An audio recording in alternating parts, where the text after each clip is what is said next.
Good evening to all my dear students. मैं engineer Ashwini Sinha एक बार फिर आप सभी का अपने इस यूट्यूब चैनल पर वेलकम करता हूं, अभिनंदन करता हूं। दोस्तों, हमें उम्मीद है कि आप बिल्कुल अच्छे से होंगे और आपका स्टडी भी अच्छे से चल रहा होगा। तो दोस्तों, जैसा कि आप सभी को मालूम है कि हम लोग अब तक 5 इन्वर्स ट्रिगोमेट्रिक फंक्शन के ग्राफों को अच्छे से डिस्कशन किया है, सारे उसके प्रॉपर्टी को अच्छे से समझा है और हमारा सिर्फ एक इन्वर्स ट्रिगोमेट्रिक फंक्शन का ग्राफ रह गया है सेक इन्वर्स एक्स का। तो दोस्तों, इस वीडियो में हम इस फंक्शन के ग्राफ को बिल्कुल अच्छे से समझेंगे और आपको वीडियो को बिल्कुल अंत तक देखना है और हम इतने इजी वे में आपको समझाएंगे कि लाइफ में कभी भी आप सेक इन्वर्स एक्स के ग्राफ को नहीं भूलिएगा और सारे इसके प्रॉपर्टी आपके बिल्कुल दिमाग में हमेशा के लिए सेट हो जाएगा। तो दोस्तों, सबसे पहले सेक इन्वर्स एक्स के ग्राफ को बताने से पहले आपको हम सेक एक्स का ग्राफ बताएंगे, फिर इसके इन्वर्स का ग्राफ बताएंगे। तो आइए दोस्तों, आज का सेशन हम स्टार्ट करते हैं। तो दोस्तों, कॉपी पेन लेकर आप बिल्कुल तैयार हो जाइए और आइए स्टार्ट करते हैं। सेक एक्स, दोस्तों सेक एक्स को हम क्या लिख सकते हैं, 1 में कोस एक्स। दोस्तों देखिए, यहाँ पर जो सेक एक्स की वैल्यू है वो कोस एक्स के वैल्यू पर डिपेंड करेगा और कोस एक्स डिनोमिनेटर में है, हर में है। तो हम जानते हैं किसी भी चीज़ का यदि डिनोमिनेटर 0 हो जाए तो फिर वो क्या हो जाता है, नॉट डिफाइन हो जाएगा। तो हमें कोस एक्स की वैल्यू कभी भी 0 के बराबर नहीं होने देना है। तो हमें ये देखना होगा कि एक्स का क्या हम वैल्यू न लें कि कोस एक्स 0 हो जाए। तो π/2 के ऑड मल्टीपल पर जैसे ही आप x की वैल्यू π/2 के ऑड मल्टीपल आप लेंगे, ठीक है, वहां पर cos x 0 हो जाएगा। ऐसा क्यों होगा दोस्तों, तो ये आपको हम समझा दे रहे हैं। देखिए, cos x रहता है x एक्सिस पर और π/2 रहता है y एक्सिस पर।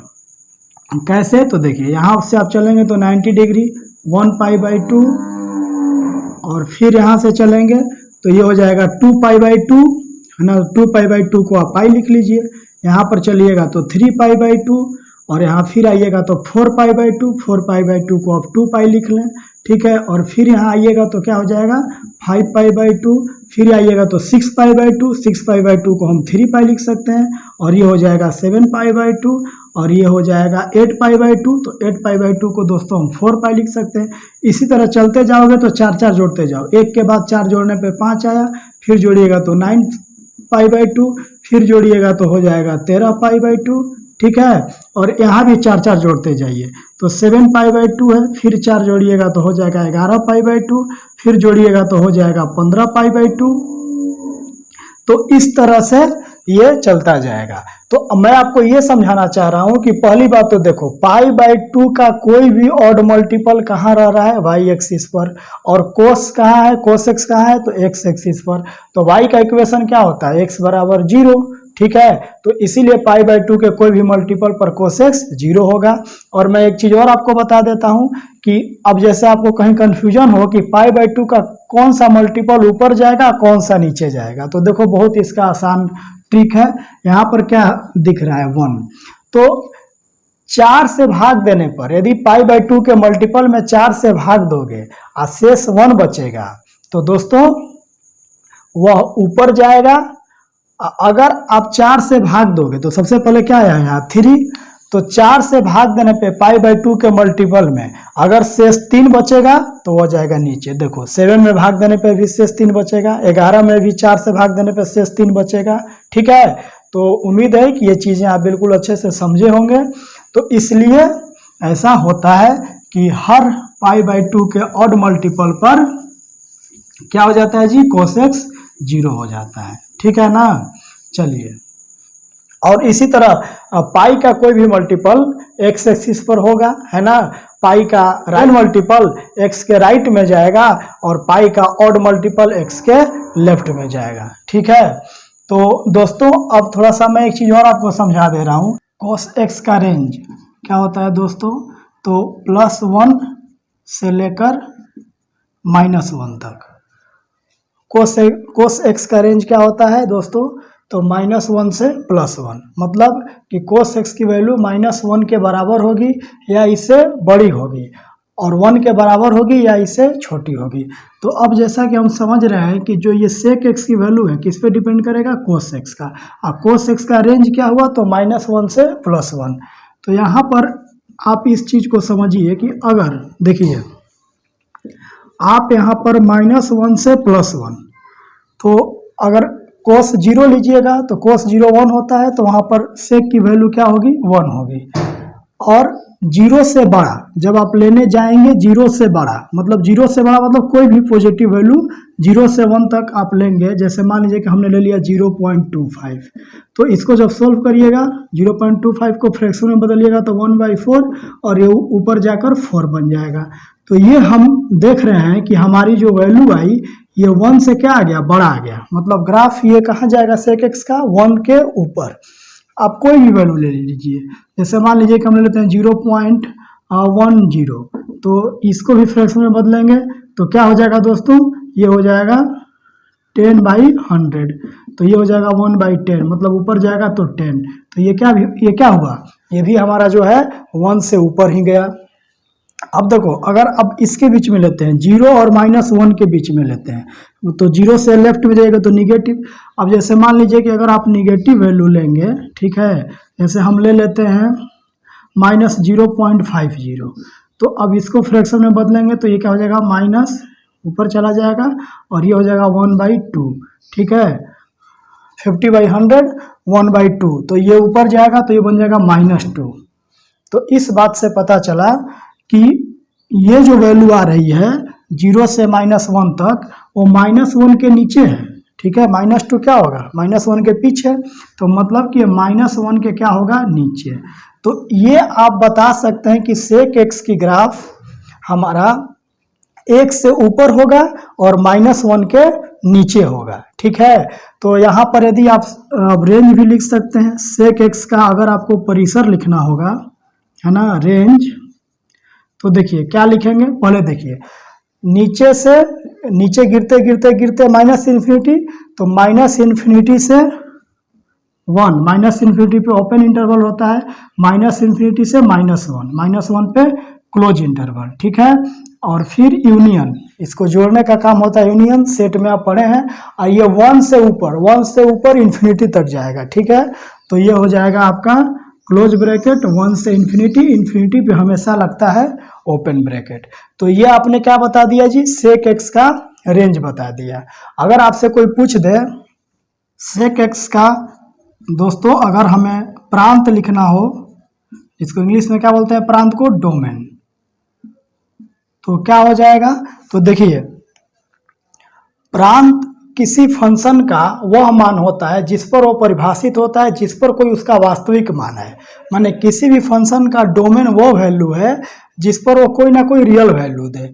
तो देखिए cos x तो हर रियल वैल्यू पे डिफाइन है, तो जहाँ पर ये 0 होगा यहाँ पर ये नॉट डिफाइन होगा, तो जो जहाँ पर ये 0 हो रहा है उसको आप रियल वैल्यू में से माइनस कर दीजिए।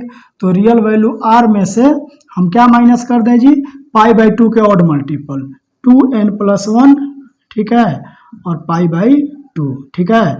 π/2 का ऑड मल्टीपल को क्या लिख देंगे यहाँ पे, 2n+1। तो इस चीज को हमको हटाना होगा रियल वैल्यू में से। और n क्या है, जहाँ n एक इंटीजर है, ठीक है, जहाँ n एक इंटीजर है, पूर्णांक है, belongs to integer, n belongs to integer. तो बहुत क्लियर आप इस बात को समझ पाए कि sec x की वैल्यू डिपेंड करेगी cos x पर, और cos x की जो वैल्यू होती है -1 और 1 तक होती है। तो देखो 0 से +1 तक ये 1 से ऊपर जाएगा, और जैसे ही 0 से -1 में कोई भी हम वैल्यू लेंगे तो -1 से नीचे जाएगा। इसी आधार पर हमने इसका ये परिसर लिखा है, और ये हो गया डोमेन। अगर आपसे कोई cos x का पूछे रेंज, तो ये तो अभी हम आपको बताया कि -1 से +1, और इसकी डोमेन बोला जाए तो वो तो हर जगह डिफाइन है, हर रियल वैल्यू पर डिफाइन है। तो cos x का डोमेन होता है R। तो होता है। तो हमको उम्मीद है कि बिल्कुल आप इसको अच्छे से समझे होंगे।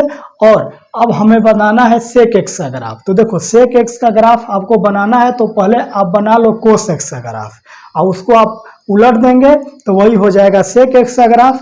और आपको हमें पूरा यकीन है कि आपको जो है कोस एक्स का ग्राफ जो 11th में सीखे हैं अभी भी आपको याद है। तो पहले आप जो है अपने कॉपी पर ईमानदारी से कोस एक्स का ग्राफ बनाइए, फिर हम लोग सेक एक्स का ग्राफ बनाएंगे। तो आइए दोस्तों, अब हम भी कोस एक्स का ग्राफ बना लेते हैं। आप लोग तो बना ही लिए होंगे, हमें पूरा भरोसा है।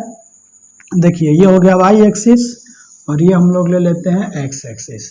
ठीक है, यहाँ पर ओरिजिन है ये 0, ये हो गया π/2, 1 π/2, 2 π/2, ये पाई हो जाएगा। π/2 हम लोग जोड़ते जाते हैं, ये हो जाएगा 3 π/2, ये हो जाएगा 2 पाई और 2 पाई तक ही लेते हैं दोस्तों, क्योंकि हर 2 पाई के बाद फिर वही रिपीट होगा, क्योंकि कोस एक्स की वैल्यू तो हर रियल वैल्यू पे डिफाइंड है। तो हम लोग 2 पाई तक ही लेते हैं। ठीक है, यहाँ देखिए ये हो जाएगा -π/2। ठीक है, ये हो गया -π, ये हो गया -3 π/2 और ये हो जाएगा हमारा यहाँ पर -2 पाई। ठीक है, उधर भी लिए +2 पाई तक और यहाँ भी ले लिए -2 पाई तक। अब देखिए cos 0 पर +1 यहाँ पे होता है और ये हम जानते हैं कि cos x का रेंज अभी हमने समझाया आपको कि +1 से -1 तक होता है। तो ये एक आप बना लीजिए कि ये जो हमारा वैल्यू है +1 का एक स्ट्रेट लाइन +1 पे हमने खींच लिया, क्योंकि उससे ऊपर ग्राफ नहीं होगा। और एक आप -1 की भी बाउंड्री तय कर लीजिए, ये हो गया हमारा -1 का। ठीक है, इस पर हमने एक स्ट्रेट लाइन खींच लिया और अब चलिए इसको मिला देते हैं। तो 0 पर होगा +1, π/2 पर 0, क्योंकि cos x π/2 के हर मल्टीपल पे 0 होता है और पाई पर दोस्तों -1 होगा। हमेशा ये चीज़ आप याद रखिएगा कि cos x पाई के ऑड मल्टीपल पे -1 और पाई के इवन मल्टीपल पे +1 होता है। पाई के विषम गुणज पर -1 और पाई के सम गुणज पे +1। 3 π/2 पे 0 और यहाँ पर हो जाएगा फिर +1। ठीक है, चलिए अब आपको मालूम है कि कोस -π/2, तो देखिए कोस अपना माइनस खा जाता है ना।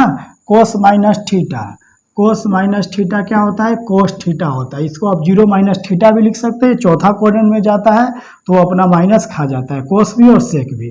तो कोस -π/2 आप लिखिएगा तो ये भी हो जाएगा कोस π/2 और कोस π/2 की वैल्यू क्या होती है, तो 0, क्योंकि π/2 के हर मल्टीपल पर यह क्या होता है, 0 होता है। चलिए तो ये हो गया 0।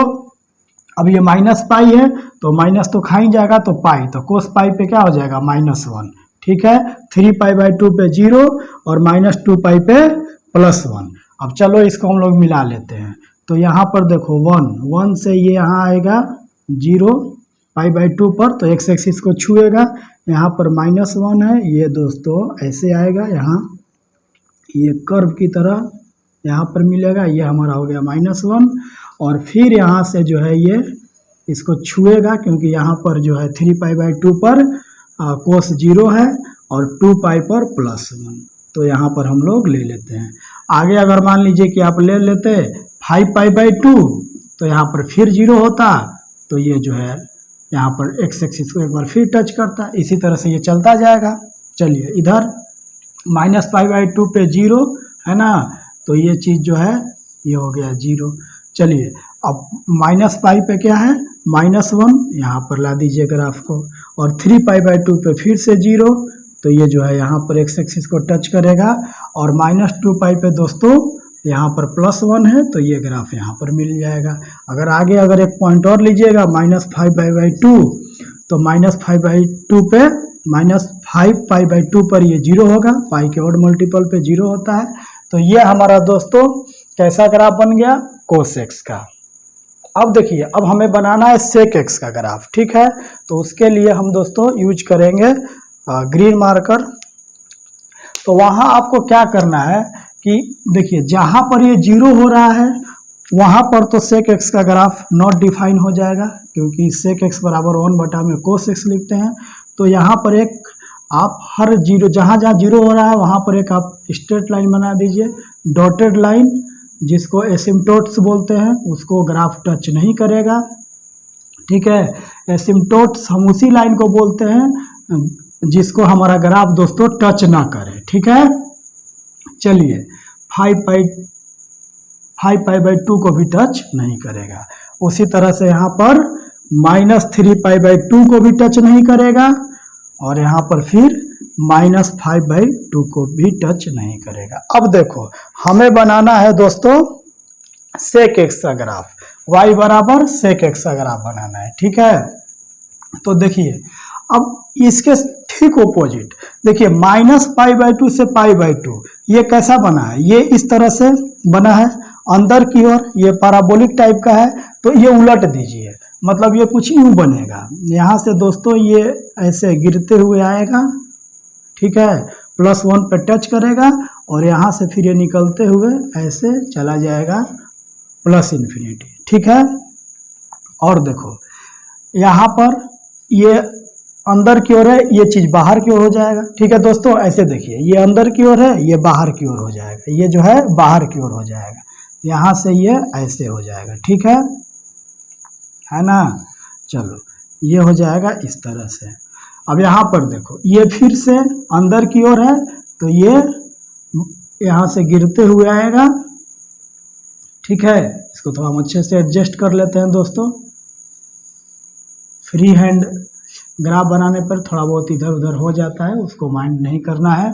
ठीक है, तो चलिए अब यहाँ पर देखिए ठीक उल्टा करिए, ये देखिए ये कर्व इस तरह से है, ये भी जो है ऐसे बाहर की ओर हो जाएगा, है ना, इसको टच नहीं करेगा, एसिम्पटोट को टच नहीं करेगा।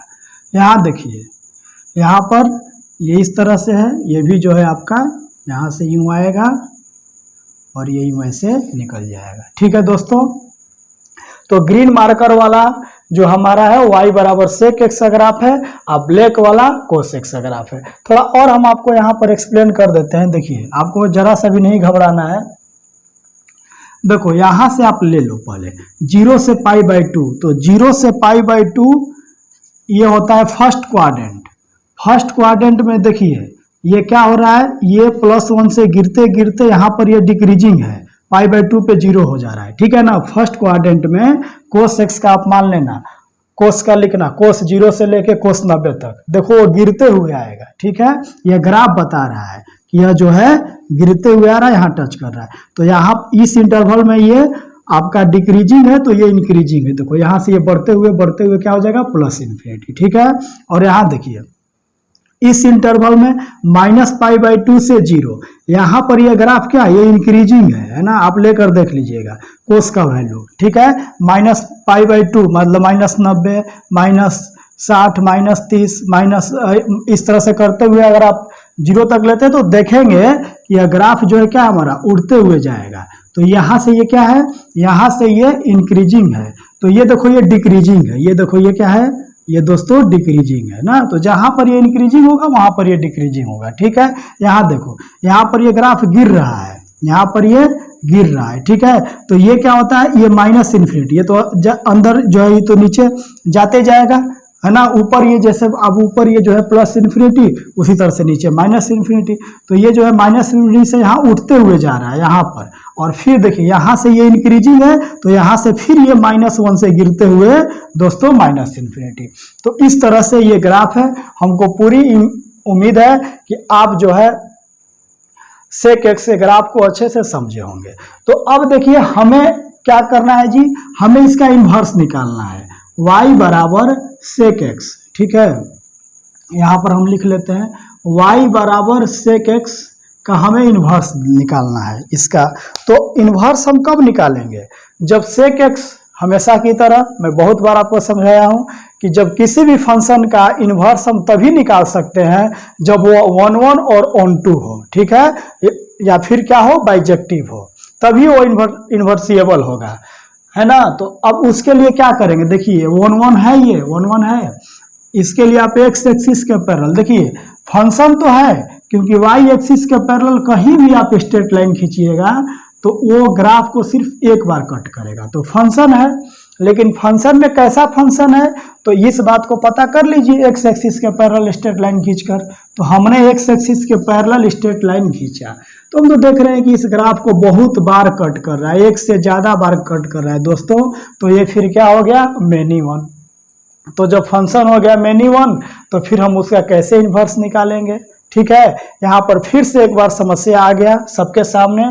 तो सारे वैज्ञानिक, सारे गणितज्ञ मिलकर उसको पहले क्या बनाए, 1 1 और ऑन 2, ठीक है ना। 1 1 और ऑन 2 देखो यहाँ पर रिपीट कर रहा है। देखिए यहाँ पर जो वैल्यू है एक्स की वो वैल्यू यहाँ पर भी है कि नहीं दोस्तों। ये देखो ये रिपीट कर रहा है, ठीक है। तो वही जो है ऐसा वो लोग इंटरवल एक तय किए है ना, एक जिसको हम लोग बोलते हैं प्रिंसिपल वैल्यू, मुख्य मान। तो वो क्या किए, इसको 1 1 और ऑन 2 बनाने के लिए वो किए 0 से पाई। देखो अब हम क्या करेंगे ना कि कोस एक्स के ग्राफ को मिटा देंगे ताकि आपको कंफ्यूजन ना हो ज़्यादा। वो तो हम समझाने के लिए बनाए थे सेक एक्स का, ठीक है, ताकि चीज़ों को जब हम रिलेट करके पढ़ते हैं दोस्तों तो हमेशा याद हो जाता है। और यहाँ पर आपका क्या हुआ कि आप दो ग्राफ भी सीख गए, फिर इसका इन्वर्स भी सीख जाएंगे। अभी बस बने रहिए, वीडियो को अंत तक देखिए, घबराइए नहीं, ठीक है। यहाँ देखिए तो किया क्या गया कि अभी हमने बताया कि इसको 1 1 और ऑन 2 बनाने के लिए क्या इंटरवल लिया गया जी, 0 से पाई, 0 से पाई। तो देखो ये ओरिजिन है यहाँ पर 0 और 0 से पाई मात्र यहीं तक लिया गया, ठीक है। तो अब बाकी के जो है ग्राफ का कोई मतलब नहीं है, उसको हम लोग मिटा देंगे, ठीक है। अब जैसे आपके दिमाग में आएगा कि क्या सर ये फिर से कि 0 से पाई में ही वो 1 1 और ऑन 2 होगा, क्या पाई से 2 पाई में नहीं होगा। तो दोस्तों पाई से 2 पाई में भी हो सकता है, आगे और भी इंटरवल में होगा, लेकिन चूंकि यह एक प्रिंसिपल वैल्यू यहाँ पर तय करना था तो वो क्या तय किया गया, 0 से पाई। सेक एक्स का प्रिंसिपल वैल्यू क्या हम लोग उन लोगों ने डिसाइड किया, तो 0 से पाई। तो अब देखो 0 से पाई के बाद हम सब मिटा देंगे, तो 0 यहाँ शुरू होता है, ठीक है। तो ये सभी ग्राफ को मिटाइए। इधर से मतलब क्या है, 0 से शुरू होगा ना, इधर कोई सब स्वाहा, एकदम इनको जो है मिटा दीजिए, इनको एकदम हटा दीजिए सामने से, है ना।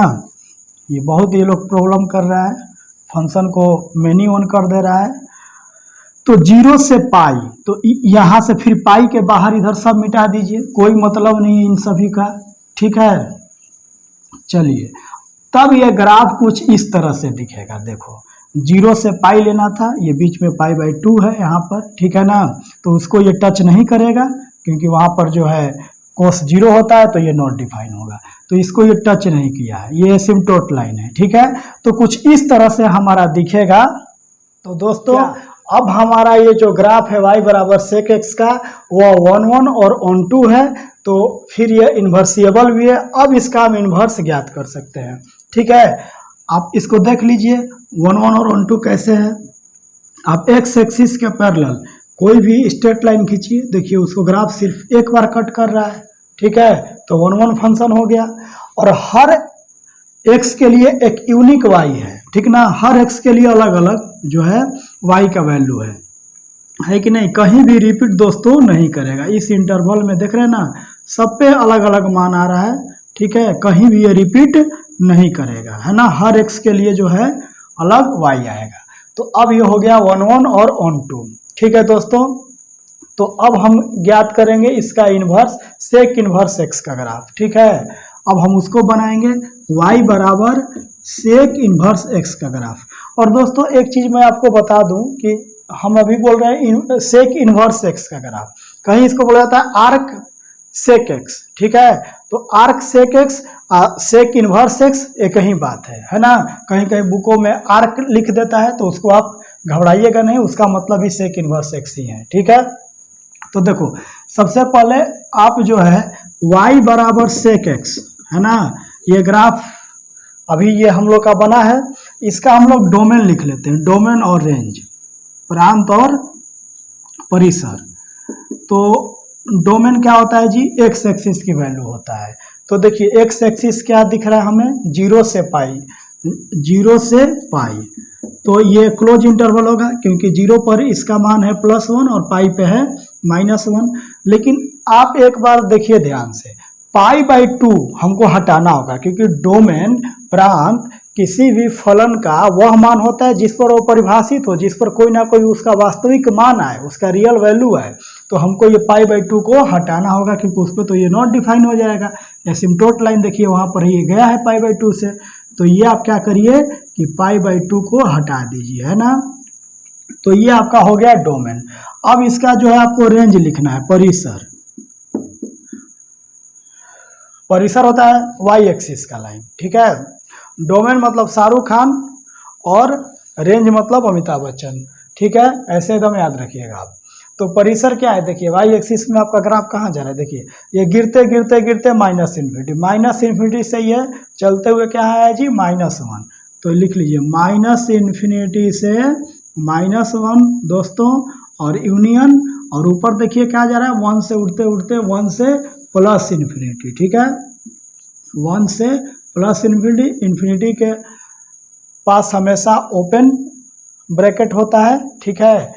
तो चलिए ये हो गया रेंज। इसका जब उल्टा करेंगे सेक इनवर्स एक्स का, है ना, उसका क्या होगा रेंज और आपका डोमेन। तो आपको बताए थे कि जो फंक्शन का, अगर कोई फंक्शन का कोई इन्वर्स है तो उसका डोमेन और रेंज आपस में बदल जाते हैं, ठीक है। तो सेक इनवर्स एक्स का डोमेन क्या हो जाएगा, तो देखिए इसका डोमेन वो होगा जो इसका रेंज है, जो सेक एक्स का जो रेंज होगा, है ना, वो इसका डोमेन होगा। तो इसका रेंज क्या है, तो -∞ से -1, है ना, और यूनियन क्या है जी 1 से ∞, ठीक है। चलिए अब रेंज, इसका रेंज क्या होगा, तो जो इसका डोमेन होगा वो उसका रेंज होगा। तो इसका जो है डोमेन क्या है 0 से पाई, और इसमें से आपको हटा देना है किसको, π/2 को। तो देखिए सेक इनवर्स एक्स का आपको हमेशा याद रखना है डोमेन और रेंज, इसको रटना नहीं है दोस्तों, ठीक है। आप ग्राफ बनाइएगा बार बार, आपको बिल्कुल चीज़ें अच्छे से समझ में आएगा और कभी आपको रटना नहीं पड़ेगा, ठीक है। अब देखिए दोस्तों, जो ऊपर था वो नीचे चला आया, जो ऊपर था वो नीचे चला आया, और जो नीचे था वो ऊपर चला आया, ठीक है, उलट जाता है। तो उम्मीद है आपको बिल्कुल अच्छे से समझ में आया होगा। तो अब देखिए, अब जैसे हमको सेक इनवर्स एक्स का ग्राफ बनाना, यही रह गया है।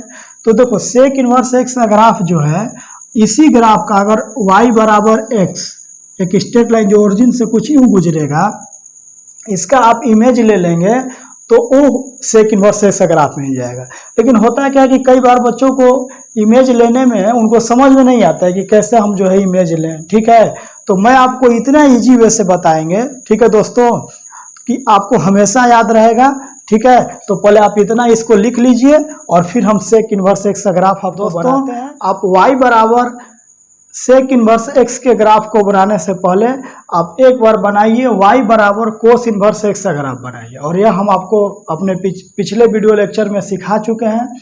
तो आपको बनाना है जी कोस इनवर्स एक्स का ग्राफ। तो सबसे पहले आप बनाइए परपेंडिकुलर लाइन, ठीक है,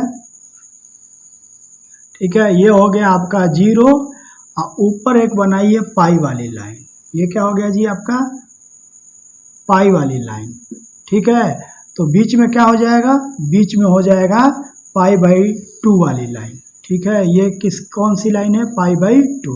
इतना काम कर लेना है। अब मैंने आपको बताया था कि बच्चे जो y बराबर कोस इनवर्स एक्स का ग्राफ होता है वो फ की तरह होता है। कैसे होता है जी, फ की तरह, इस तरह से कुछ आएगा ऐसे और यूं जैसा चलता जाएगा, ठीक है, फ की तरह, है ना, ऐसे आएगा और ऐसे ये गुजर जाएगा, ठीक है। इसको थोड़ा सा हम अच्छे से एडजस्ट कर लेते हैं, ना कोई दिक्कत नहीं है। चलो एक बार और ड्रॉ कर लेते हैं, ठीक है, अच्छे से। ये यूं आएगा और ऐसे गुजर जाएगा, ठीक है।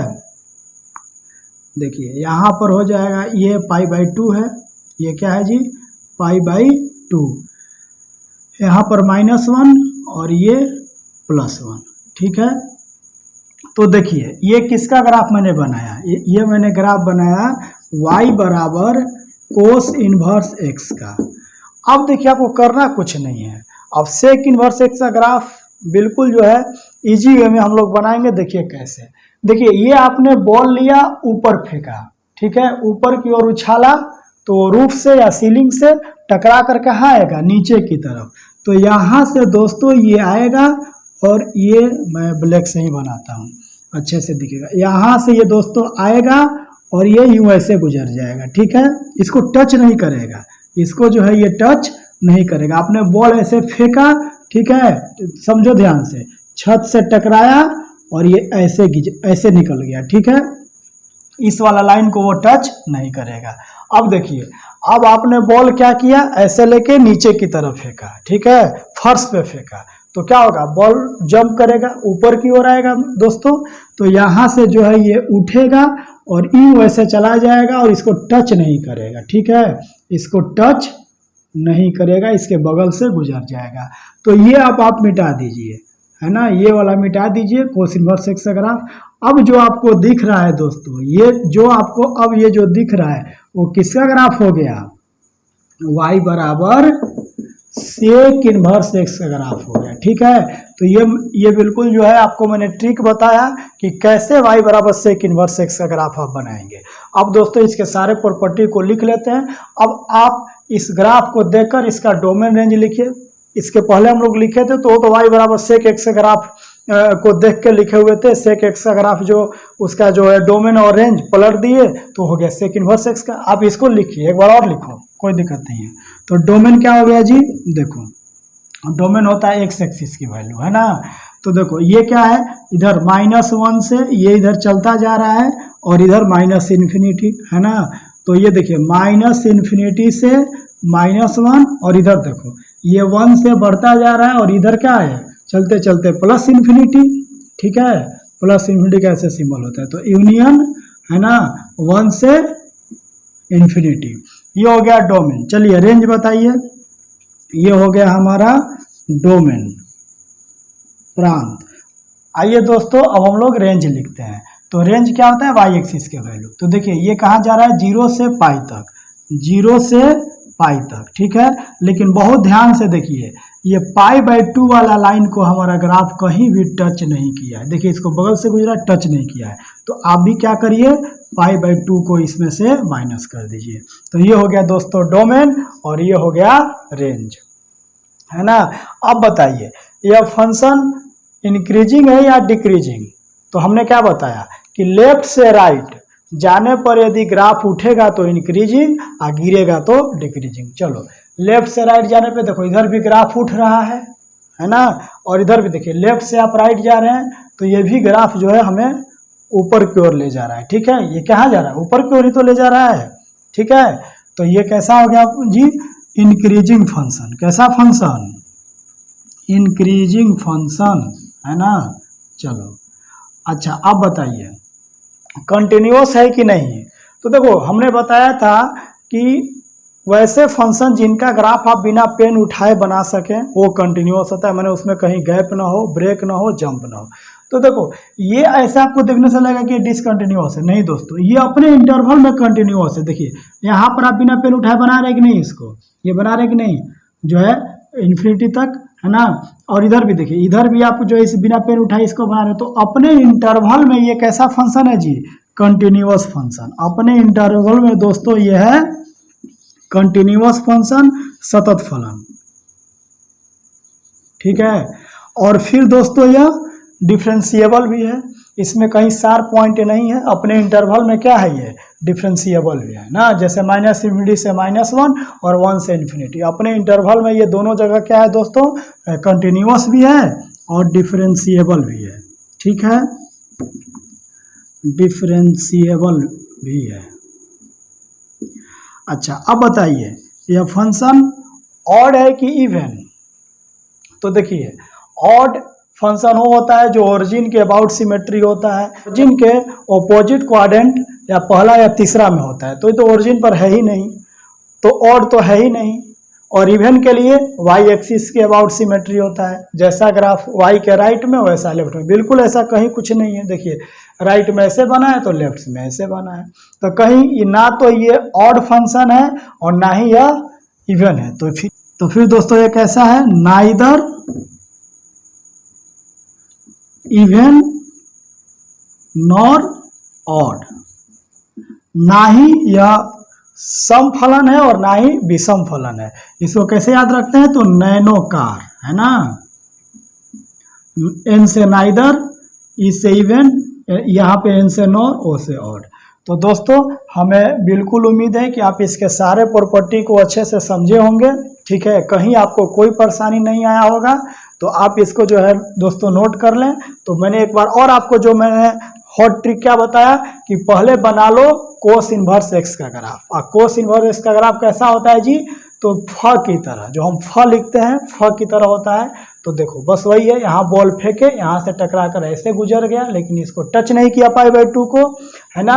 ऊपर छत से टकरा के ऐसे आया था, नीचे फेंके बॉल, ऊपर उठेगा लेकिन ये भी ऐसे गुजर जाएगा, लेकिन π/2 वाली लाइन को टच नहीं करेगा। तो दोस्तों बहुत शुक्रिया, आपने इस वीडियो को अगर पूरा अंत तक देखा है तो कहीं भी आपको कोई दिक्कत नहीं होगा। इसमें हमने आपको 3 ग्राफ बताया, पहले बताया कोस एक्स, फिर सेक एक्स, और फिर दोस्तों आपको बताया सेक इन्वर्स एक्स, और वो भी बताया किससे कंपेयर करके? तो कोस इन्वर्स एक्स करके। तो 4 ग्राफ आप सीखे हैं बिल्कुल अच्छे से। अब हम लोग आगे जो है वीडियो लेक्चर में अपने इन्वर्स ट्रिग्नोमेट्रिक फंक्शन के प्रॉपर्टी को डील करेंगे। तब तक के लिए दोस्तों शुक्रिया, अलविदा, और अब बहुत जल्द मिलेंगे हम लोग अपने नए सेशन में। ठीक है दोस्तों, थैंक यू, जय हिंद।